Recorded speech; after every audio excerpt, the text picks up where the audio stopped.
भारतीय इतिहास के अंतर्गत, प्राचीन भारतीय इतिहास के अंतर्गत हड़प्पा संस्कृति या कांस्य युगीन सभ्यता की बात करें।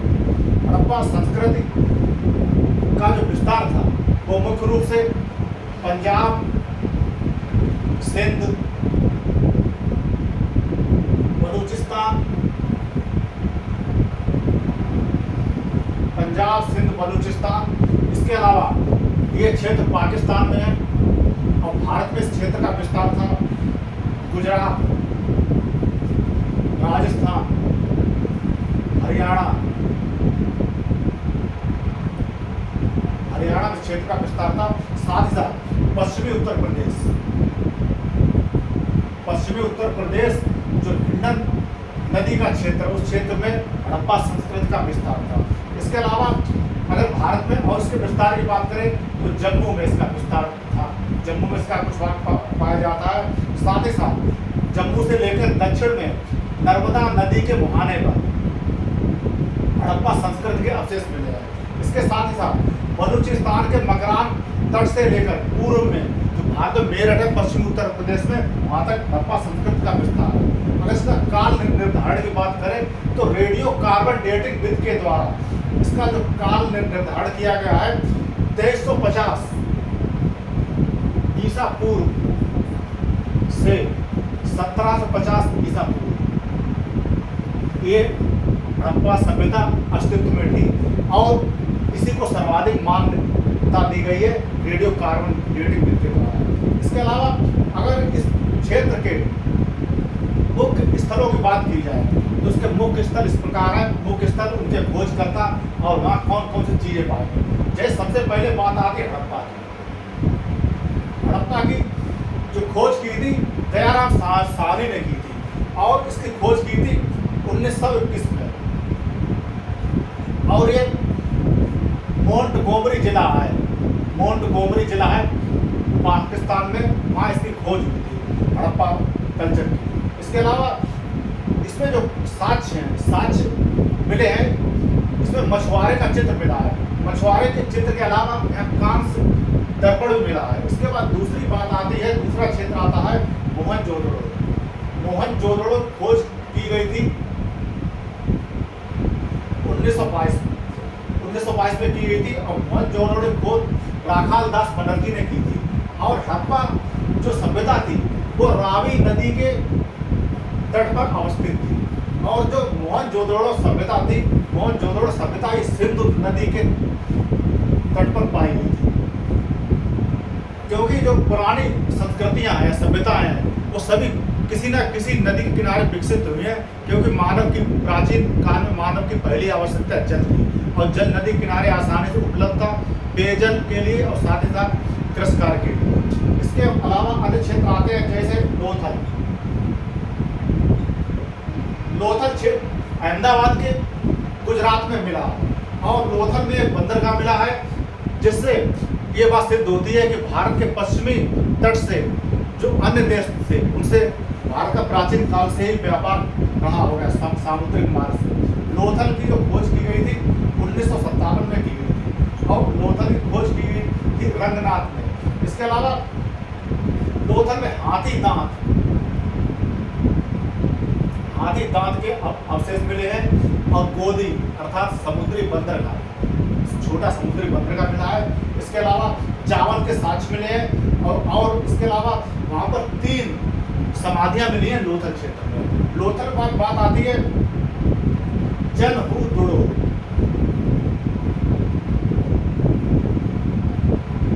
यह भी सिंधु नदी के किनारे मिला है जनहुदुड़ो और यहाँ पे मनके बनाने का कारखाना मिला है जनहुदुड़ो में। इसके बाद राखी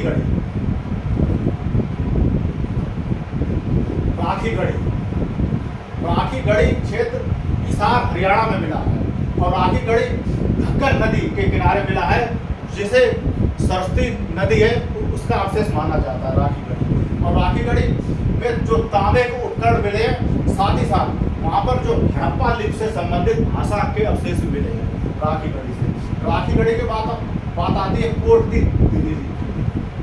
तीजी।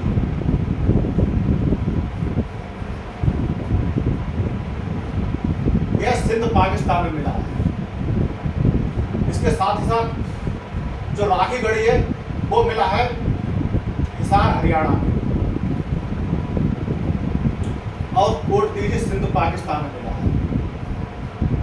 और कोट दीजी में कच्चे ईंटों के मकान के अवशेष मिले हैं कोट दीजी में। इसके बाद बात आती है बनवाली।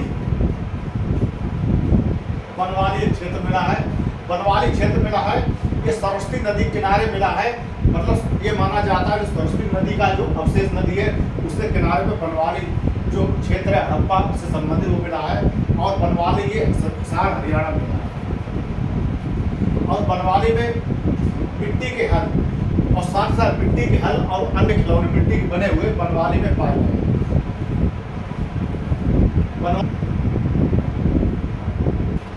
बनवाली का जो क्षेत्र मिला है वो क्षेत्र का रोपड़ क्षेत्र रूपनगर पंजाब में मिला है। रूपनगर पंजाब में मिला है।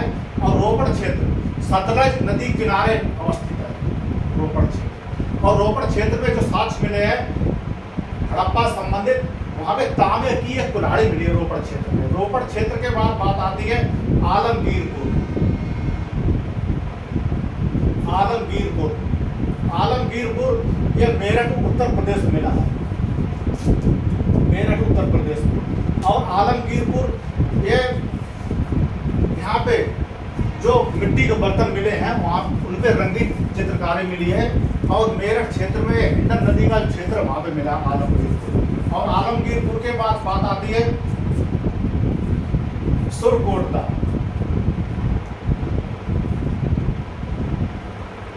सुरकोटदा कच्छ क्षेत्र मिला है गुजरात में। और यह सरस्वती नदी है, जो विलुप्त सरस्वती नदी है उसके किनारे पर यह क्षेत्र अवस्थित है सुरकोटदा। और सुरकोटदा में घोड़े की हड्डी के साक्ष्य मिले हैं। इसके बाद हम बात करेंगे हड़प्पा सभ्यता के बारे में आगे। अब हड़प्पा सभ्यता में जो नगर प्रणाली उसकी बात करेंगे। हड़प्पा सभ्यता की नगर प्रणाली एक विशिष्ट नगर प्रणाली थी। और उसमें जो नगर बसे थे हड़प्पा और मोहनजोदड़ो में वो दुर्ग के रूप में बसे हुए थे, अर्थात उनमें दुर्ग के साक्ष्य पाए गए। साथ ही साथ वहाँ जो नगरों की व्यवस्था है वो संपूर्ण पर आधारित है, संपूर्ण प्रणाली पर अर्थात ज्यामितीय प्रणाली पर आधारित है। और वहाँ की जो सड़कें मुख्य मार्ग हैं एक दूसरे को संपूर्ण पर काटते हैं। और यह व्यवस्था जाल और या ग्रिड के रूप में पाई गई है। और साथ ही साथ इस व्यवस्था को शतरंज के आकार की व्यवस्था वाले नगर भी कहा गया है। और इसमें जो मुख्य रूप से जो एक विशेषता ये पाई गई है कि जो नगरों के जो द्वार है या मुख्य द्वार है वो सड़कों की तरफ ना होकर गलियों की तरफ इस व्यवस्था में खुलते हैं। इसके अलावा इस व्यवस्था में जो नगरीय व्यवस्था में जो ईंटों का प्रयोग किया गया है वो कच्ची ईंटों का प्रयोग किया गया है, साथ ही साथ पकी ईंटों का भी प्रयोग किया गया है। और जो नालियाँ हैं वो ढकी हुई अवस्था में पाई गई हैं और नाली यहाँ खुली अवस्था में कतई नहीं पाई गई। और इसके अलावा ऐसे बात करेंगे कि इसमें जो भवन है कोई भी भवन 2 मंजिल के भी पाए गए हैं। और मोहनजोदड़ो की बात करें, मोहनजोदड़ो में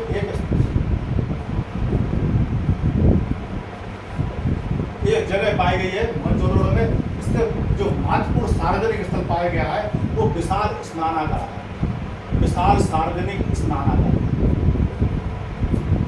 स्नानागार पाया गया मोहनजोदड़ो में स्नानागार पाया गया है। और इस स्नानागार में चढ़ने और उतरने के लिए पक्की सीढ़ियों का निर्माण किया गया है मोहनजोदड़ो के साथ। और साथ ही साथ इस विशाल स्नानागार का प्रयोग नहाने के लिए और धार्मिक अनुष्ठान के लिए इसका प्रयोग किया जाता है। इसके बाद बात करते हैं कि मोहनजोदड़ो में अन्नागार मिला है, अन्नागार या गोदाम मिला है। और अन्नागार मिला है और ये 45.71 मीटर लंबा है। और इसकी चौड़ाई जो मिली है 15.23 मीटर। इसके बाद मोहनजोदड़ो के अलावा हड़प्पा में जो दुर्ग पाया गया उसमें 6 अन्नागार मिले या 6 गोदाम मिले जिनमें अन्न रखने की व्यवस्था थी। और उसके अलावा मोहनजोदड़ो की जो जल निकास प्रणाली है वो विश्व में एक अद्भुत या अप्रतिम जल निकास प्रणाली को माना गया है, मोहनजोदड़ो की जल निकास प्रणाली। इसके अलावा अगर कृषि की बात करें तो उस सभ्यता के लोग ऐसे क्षेत्र में निवास करते थे जहाँ वर्षा बहुत कम होती थी, इसलिए वो मुख्य रूप से वर्षा पर आश्रित थे या सीमित रूप से सिंचाई पर आश्रित थे। और इसके अलावा वो लोग पैदा करते थे गेहूँ, जौ और साथ ही साथ वह राई मटर भी पैदा करते थे। और वहाँ कालीबंगा जो क्षेत्र है हड़प्पा सभ्यता का, वहाँ जोते हुए खेत के साक्ष्य मिले हैं। इसका मतलब वो लोग खेत जोतने की प्रक्रिया से परिचित रहे हैं। इसके बाद बात करते हैं कि वहाँ चावल के उत्पादन के भी जो साक्ष्य मिले हैं वो मुख्य रूप से लोथल और रंगपुर में मिले हैं। और अगर पशुपालन की बात की जाए, तो ये बैल, गाय, भैंस, बकरी और सुअर इत्यादि को पालते थे और उनकी जो मोहरें मिली है उस पर कुबड़-बाड़े सांड की आकृति मिली है। इसका मतलब ये है कि वो कुबड़-बाड़े सांड या बैल हड़प्पा संस्कृति के जो पशुपालन या कृषि से संबंधित जो पशु रहेंगे उनका मुख्य योगदान रहा होगा। इसके बाद वहाँ कुत्ता और बिल्ली के पैरों के निशान मिले हैं। और यहाँ जो मोहनजोदड़ो में घोड़े के अस्तित्व के भी साक्ष्य मिले हैं, घोड़े के अस्तित्व। और उसके बाद बात करते हैं कि आगे शिल्प और तकनीक का।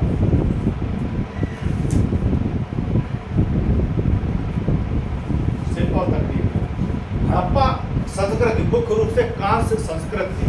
कांस्य धातु का प्रयोग होता था और कांस्य धातु मुख्य रूप से तांबा और टीन को मिक्स करके मिला के बनाई जाती थी। और वहाँ के औजार बर्तन भी कांस्य धातु से मिले हैं। और हड़प्पा संस्कृति जो शिल्पी थे, शिल्पी उनको कहा जाता था कसेरा। कसेरा अर्थात जो कांस्य धातु के औजार बनाते थे या उपकरण बनाते थे। और इसके अलावा मोहनजोदड़ो में सूती कपड़े का भी साक्ष्य मिला है। इसका मतलब ये है कि जो हड़प्पा सभ्यता के लोग रहे होंगे वो सूत भी उगाते रहे होंगे या कपास पैदा करते रहे होंगे और इसका व्यवहार भी करते रहे। इसके अलावा हड़प्पाई लोग नाव बनाने में भी प्रवीण थे और वहाँ नाव के भी साक्ष्य मिले हैं। और इसके अलावा बात करते हैं आगे कि हड़प्पा संस्कृति में कुम्हार के चाक का भी प्रचलन था। कुम्हार के चाक है उसका भी साक्ष्य मिला है। हड़प्पा सभ्यता की अगर राजनीतिक व्यवस्था की बात की जाए तो हड़प्पा सभ्यता की जो व्यापकता या इसके क्षेत्रीय विस्तार को देखते हुए और इसके जो आर्थिक परिस्थितियों को देखते हुए ये माना जाता है कि जो व्यापार की तरफ आकर्षित होने कारण या ज़्यादा व्यापार करने कारण जो शासन व्यवस्था थी हड़प्पा संस्कृति की वो मुख्य रूप से बड़े वर्ग के हाथ में थी। और कुछ लोग मानते हैं कि हड़प्पा की शासन व्यवस्था पुरोहित वर्ग के भी हाथ में, लेकिन अधिकांश विद्वान बड़े वर्ग के हाथ में हड़प्पा सभ्यता का जो संचालन है उनके हाथों मानते हैं। इसके बाद जब बात करेंगे जो सामाजिक जीवन हड़प्पा में साक्ष्य मिले हैं और जो साक्ष्यों के आधार पर ये माना जाता है कि हड़प्पा सभ्यता मात्र सत्तात्मक सभ्यता थी। मात्र सत्तात्मक अर्थात परिवार की मुखिया एक महिला को माना जाता था जो सबसे बुजुर्ग महिला थी। और ये मात्र सत्तात्मक सभ्यता की अवधारणा इसलिए ली गई है तो वहाँ पे मात्र देवी की मूर्तियाँ बहुतायत मात्रा में मिली हैं, इसलिए ऐसा माना जाता है कि हड़प्पा की जो कल्चर या संस्कृति वो मात्र सत्तात्मक सभ्यता पर आधारित थी। इसके बाद बात करेंगे कि जो नगर नियोजन, दुर्ग और मकानों के आकार और रूपरेखा और सबों की जो दफनाने की प्रक्रिया थी वो मुख्य रूप से धार्मिक सिद्धांतों पर आधारित थी। और धार्मिक सिद्धांत आधारित होने के कारण जो हड़प्पा की सामाजिक व्यवस्था थी मुख्य रूप से पुरोहित वर्ग, व्यापारी, अधिकारी, शिल्पी और जुलाहे और जो श्रमिक, उनमें जो वर्ग ये बने थे धार्मिक व्यवस्था के आधार पर इन वर्गों का विभाजन किया गया था कार्यों के आधार पर, सामाजिक, राजनीतिक और आर्थिक स्थिति के आधार पर। तो वहाँ 4 वर्ग नहीं थे, वहाँ कई वर्ग थे। और इसके बाद बात करेंगे जो हड़प्पा सभ्यता थी वो युद्ध प्रिय सभ्यता नहीं थी। वो मुख्य रूप से व्यापार किया करते थे, जो अरब देश थे उनसे व्यापार करते थे। इसके अलावा पश्चिमी भारत के और पश्चिम में जो मध्य एशिया के क्षेत्र थे भारत के उत्तर में उनसे व्यापार किया करते थे। और इसलिए यहाँ पे जो हथियार के साक्ष्य बहुत ही कम मिले या ना के बराबर मिले। इसके बाद बात करते हैं कि जो हड़प्पा में जो धार्मिक प्रथाएं थी वो उनमें बड़ी मात्रा में स्त्री मूर्तियाँ प्राप्त हुई। और स्त्री मूर्तियां प्राप्त होने के कारण ही इसे मात्र शब्दात्मक सभ्यता कहा गया। और साथ ही साथ एक मूर्ति में ऐसा दिखाया गया है कि उसके गर्भ से एक पौधा निकल रहा है और इसे उर्वरा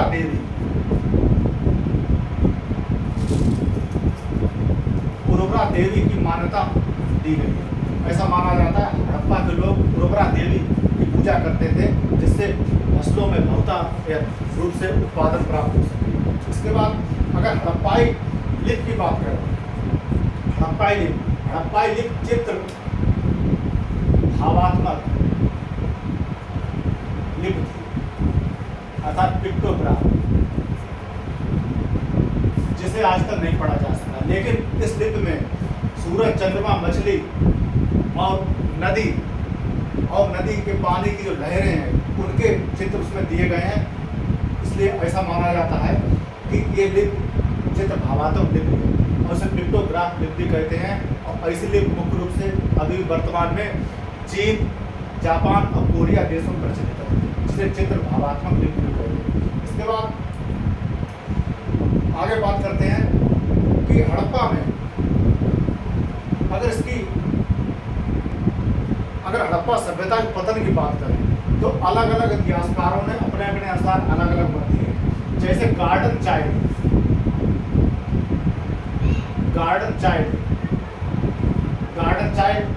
और व्हीलर ने बताया विदेशी आक्रमण के द्वारा हड़प्पा सभ्यता का पतन। और गार्डन चाइल्ड के अलावा जॉन मार्शल ने हड़प्पा सभ्यता के पतन का कारण भूकंप को माना। और अर्नेस्ट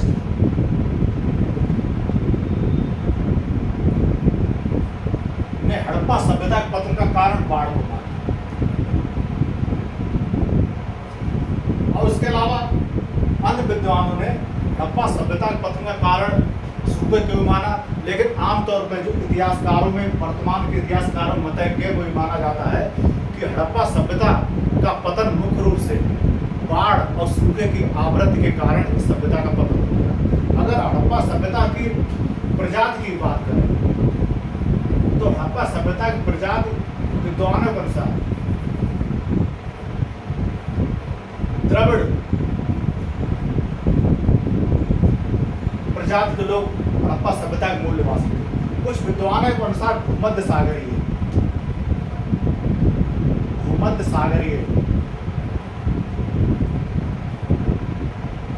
जो प्रजाति है उसके लोग हड़प्पा सभ्यता के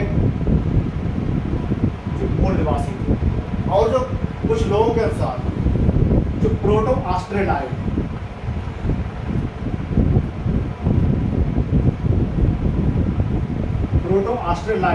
प्रजाति को भी हड़प्पा सभ्यता का जनक माना जाता है।